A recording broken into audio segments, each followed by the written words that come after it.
Kenyan, Njoki. Is it Njoki or Wanja? Wanja? Yeah, the Kenyan is called Wanja. The Kenyan is called Wanja Zubeida.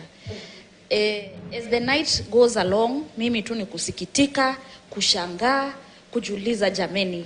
Mheshimiwa Cherargei, Mheshimiwa wa Mbeere North, hati hao ndio sauti yetu kwa bunge.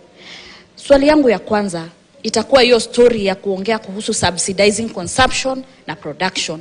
It is even unfortunate that such a prominent member of the Senate can even quote the IMF as the inspiration for their legislation.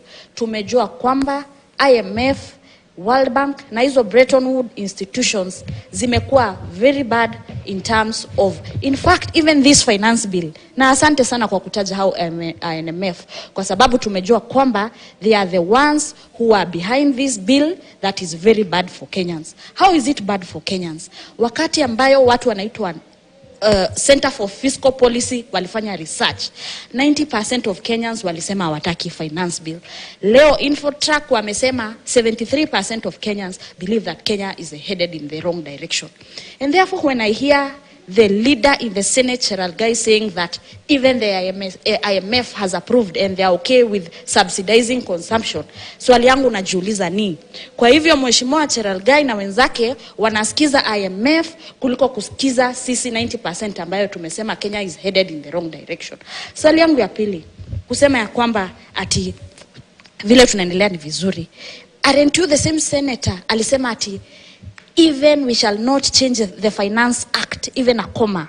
Kwa hivyo wananchi hawajui kitu wanasema. Even the judge mwenye amehandle hii matter anaitwa Justice Mugure Dhande alisema this bill is precarious to the Kenyans. So swali yangu ni, kwa hivyo Kenya Kwanza wanasikiza IMF kuliko kusikiza wa Kenya, kwa sababu hao ndio una quote ku back up your justification? Issue 2, when you talk about the cost of living, wacheni kushinda mkituambia kuhusu mahindi. Sisi wote hatukulangi ugali. Mchele imepanda bei, spaghetti imepanda bei, maharago imepanda bei, waru imepanda bei. Waru nasikia inaitwa cash crop za Nyandarua. Maziwa imepanda bei.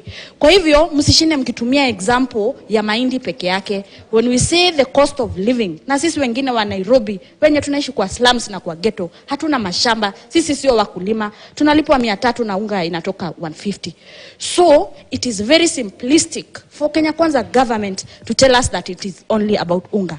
Jambo yangu ya mwisho ni kuuliza Mheshimiwa wa Mbeere North, ile nguvu uko nayo kama mheshimiwa wa kurepresent sauti ya Wambere umeitumia ku legislate maandamano. Swali yangu ni, tumekuwa kwa government for 10 months. Mkisema ati mliingia juzi, ule mtoto wako ameingia kwa tumbo ya mama yake, alishaingia mkiwa kwa serikali, amekaa miezi 9, ameanza kunyonya, sasa anakula githeri. Hamkuingia juzi, mko karibu kumaliza birthday ya mwaka moja kwa sababu August ni next month. Swali yangu ni, when will you put your house in order and ask yourself, kwani njaa inaweza kungoja? Hawa Kenyans ambayo wamesikizwa na wamevaa sufuria every day kwa kichwa wakisema wako na njaa, mtangojea IMF iwaambie msubsidize production ndio tungojee miezi 6? Na njaa, mtu akiwa na njaa anaweza kufa. Na hata hawa Kenyans wenye wanasema wako na njaa, wakikufa mtatax nani na vile taxes zenu ziko juu? Last but not least, I just have a quick remark. Even as your legislation mkilegislate kuhusu maandamano, mheshimiwa, hiyo bill unatengeneza, please include ile thorn in the flesh. Na hiyo thorn in the flesh ni police brutality. Kwa nini kama utengenezi bill tu ya Kenya Kwanza ni ya Kenya, kwa nini usiseme wale wameumia kwa police brutality watengenezwe hospitali na government? Kwa nini useme cost ya kuumia ifanywe na government? Kwa nini usiongee kuhusu the cost of brutalizing people? So for us, all we are seeing is that a whole senator anaquote IMF badala ya kuquote kilio yetu. A whole MP, instead of focusing on the issue at hand, the low hanging fruit in cost of living, anaongea kuhusu kulegislate maandamano. This issue is beyond Raila Odinga. This issue is beyond Azimio. The maandamano is a Kenyan issue, and that is why sufuria is our national uniform. Yeah, thank you. I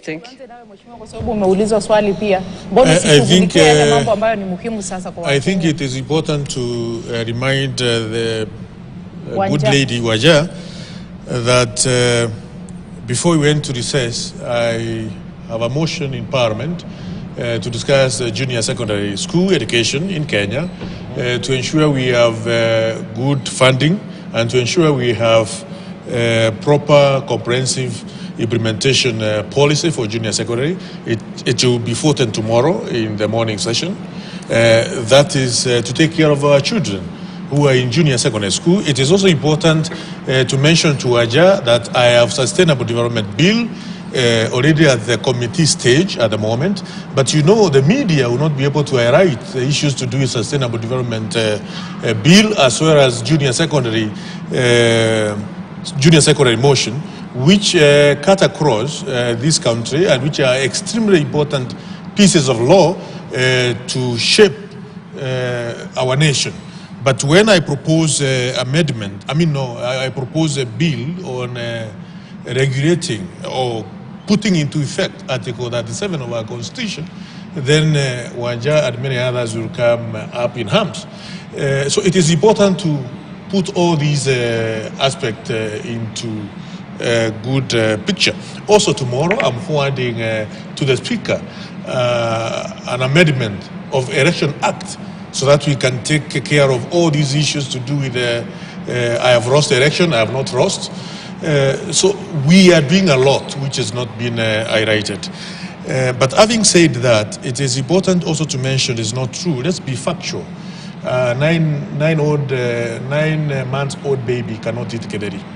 9-old baby is still but at least you got the point. I got the baby, but it's important to be factual. When we normally say in the house that the house is a place of, is a house of records.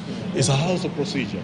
You don't just say one for the sake of saying those ones. So what we are trying to do is to follow Jameni. We are trying to. If I could interrupt. We are trying to put. If I could interrupt, Zubeida, I didn't say a 9-month-old baby. I didn't say a 9-old baby. I said a 9-month baby. But the issue really was to say that the government has been in position for almost a year. This whole housekeeping has taken so long for a people who campaigned with a principle of tukieka Biblia chini, a campaign that organizing principle was solving the problems of the hustler. So how much time do you need if this is a whole year that is about to end and a child who was not born yet is now eating githeri and you are still doing your housekeeping? Is it that you are not fit for the job?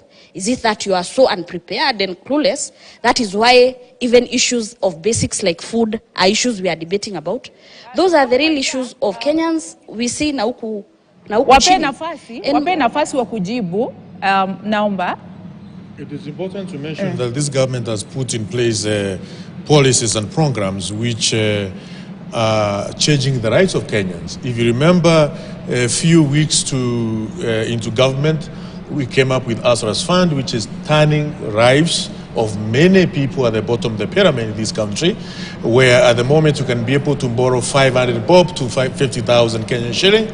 And there's a program which has managed to put over close to 40 billion at the moment, which has been borrowed and repaid close to over 32 billion Kenyan shilling. It's huge amounts of money which is in circulation at the moment. If you go to other programs which, for instance, the edible oils, and by the way, there was serious state capture of the edible oils market. When this government was getting into power, the prices of edible oils was quite high. At the moment, they have calmed down because the government has put in place policies, framework, which are ensuring that the prices of edible oils are coming down, even to the extent that we are going to have a more efficient capacity to produce edible oils in our country. This government has put in place a budget which has never been done in the past, which is value chain oriented. Ensuring that the entire value chain from production to manufacturing to export of our product are put in place. At the moment, the courts have decided to put Finance Act into all. We are very abiding, law-abiding administration. We wait for the court to finish the process. Okay. So, if you look at the prices of cooking gas, The prices, when the government was coming into office, the prices were quite high. At the moment, the prices of cooking gas, LPG, has come down. Let's listen to him. Let's listen to him before we cannot. Get let me the next just say question. Let me Let's finish allow my him point. to Let me finish my point, contribute. please. I mean, I will keep quiet also when he's talking. The prices of different commodities are trying to come down. The government is putting in place measures to ensure these prices are coming down in a very difficult international environment. Remembering that we have different countries in different parts of the world which are influencing the prices of some of these commodities. Let's listen to him, please, we Mheshimiwa. cannot just do a mob justice to this administration when we can see clearly what this administration is doing. And let me tell you, Zubeida, this maandamano is not purely about high cost of living. This maandamano, the core motivation of this maandamano is what we call post-election arrangement, which has been perpetuated over the